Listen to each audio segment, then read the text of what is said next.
Hey guys, this is Jagan. So exciting news coming this week. This is obviously the news shown in game, but most of you, if you guys follow the official Brave Exvius channels, you would have heard this news already. Everyone's excited about it.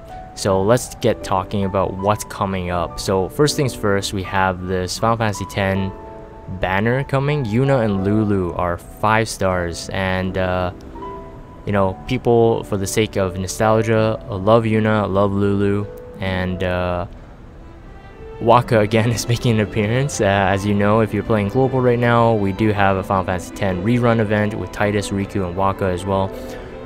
If you're pulling on that banner, make sure you keep your Wakkas, because he's going to be a bonus unit for an upcoming event. We'll talk about that later. Let's get into the actual units themselves. Now, Yuna and Lulu are 5 stars. This is obviously going to be the talk, the main topic. Yuna is a great evoker, great healer slash evoker. So if you're missing a top tier healer and you kind of want like this hybrid mix of a great evoker and a top tier healer, Yuna is the right one for you. So definitely pull on her if you don't have a top tier healer like Ayaka or CG Fina.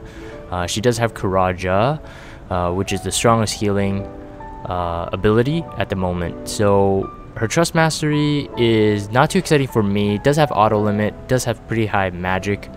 116 Spirit is lower than Holy Wand that you can get from Sheraton, but it's still a good staff. And again, if you are going for Yuna and looking for 7-star Yuna, definitely level up her Trust Mastery, because she gets bonuses with her Trust Mastery equipped at 7-star.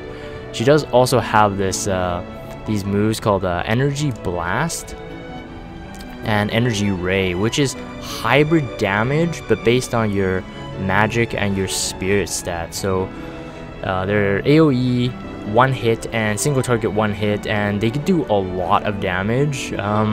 So if you can use them as a finisher for sure, but that I don't think would be Yuna's main job, but definitely still useful when you need it. And of course, she does have the typical, you know, top tier evoker abilities, which is she can evoke any Esper from any of your allies that you have equipped, so that's really good. She also has 50% Esper stats, so if Esper stats get a boost, her actual stats get a boost as well with the Esper equipped to her. And then of course, typically they get increased summon damage. I think she has 50%, and at 7 stars she even gets even more. So you know, if you slap on some Evo Mags, there you go, you have a great evoker.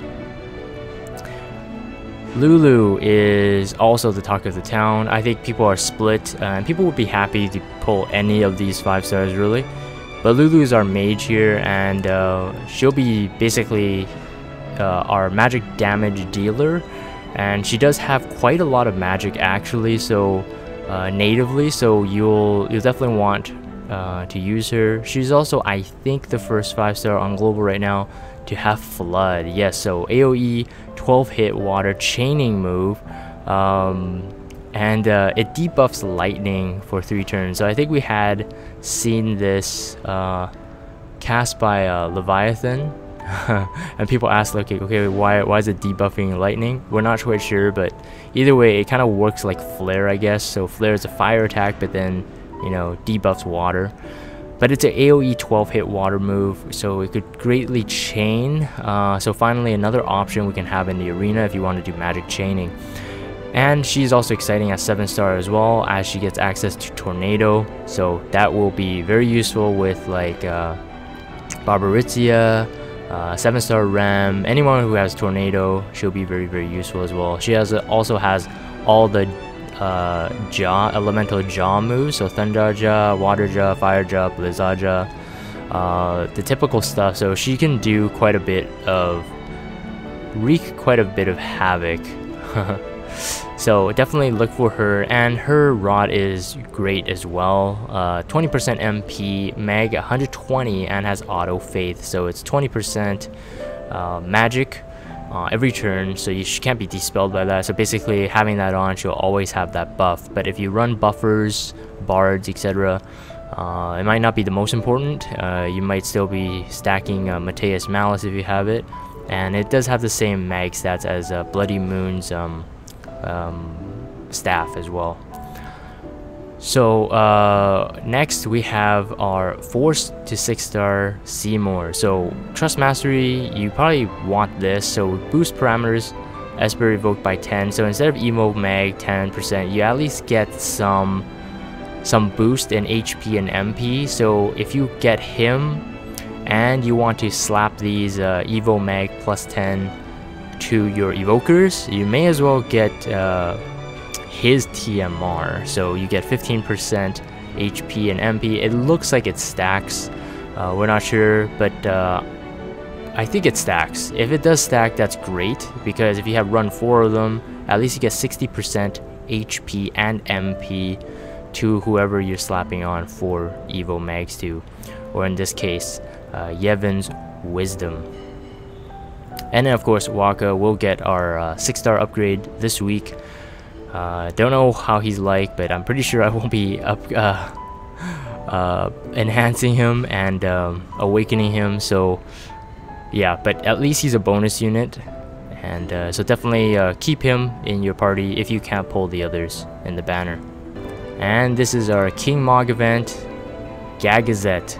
So here, Final Fantasy X, for the next 2 weeks.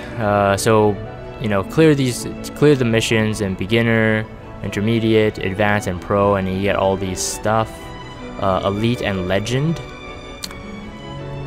As always, collect as much points as possible with the bonus units on the banner, and you'll get a lot more points. Then you can also trade a lot quicker and trade for a lot more items with King Mog. So we have our guaranteed 4-star tickets in there, and we'll have some regular tickets, so you definitely want to take that.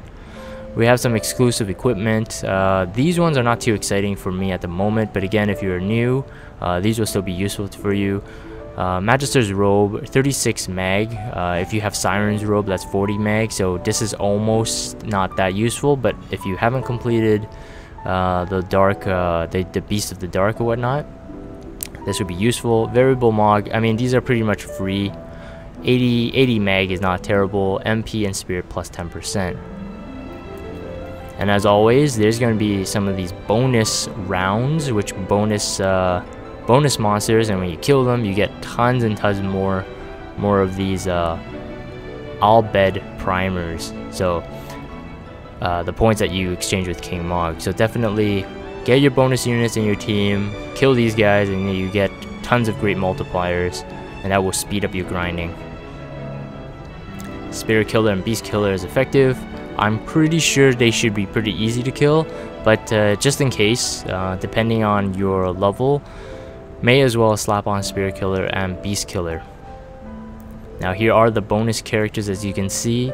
Yuna, Lulu 100%, and then we have 75% for our 4-star, and then Wakka is 50%. So even at this point, I've sold and fused all my Wakkas, but because of this King Mog event coming, I'm actually saving my Wakkas from the current rerun Final Fantasy X event.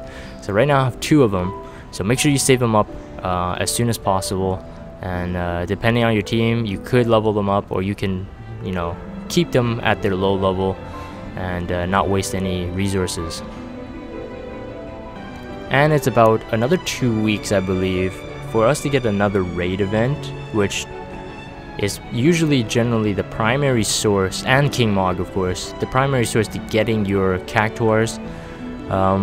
If you are following me on YouTube, you may have seen my celebratory summon, EX ticket summon pull. If you haven't seen that, check that out. But I got tons of units. I'm running out of Cactuars, so I actually might hit up the Cactuar Dunes this weekend. So if you need levels, make sure you hit it up ASAP. And of course, just as I was mentioning, Wakka gets 6-star. Yay! Alright, so he gets more water around him.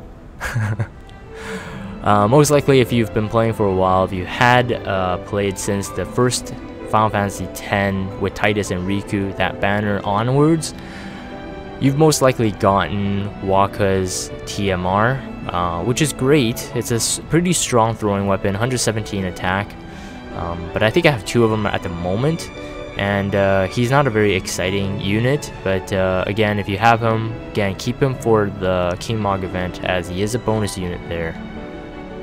And lastly, some exciting news is that it's been released that 3-star Espers are going to begin making their way into global. Yes, I think Siren and Ifrit 3-star come within this month, so look out for that. There's going to be tons of tutorial videos and whatnot, and people who have played JP would be able to rock these guys pretty easily.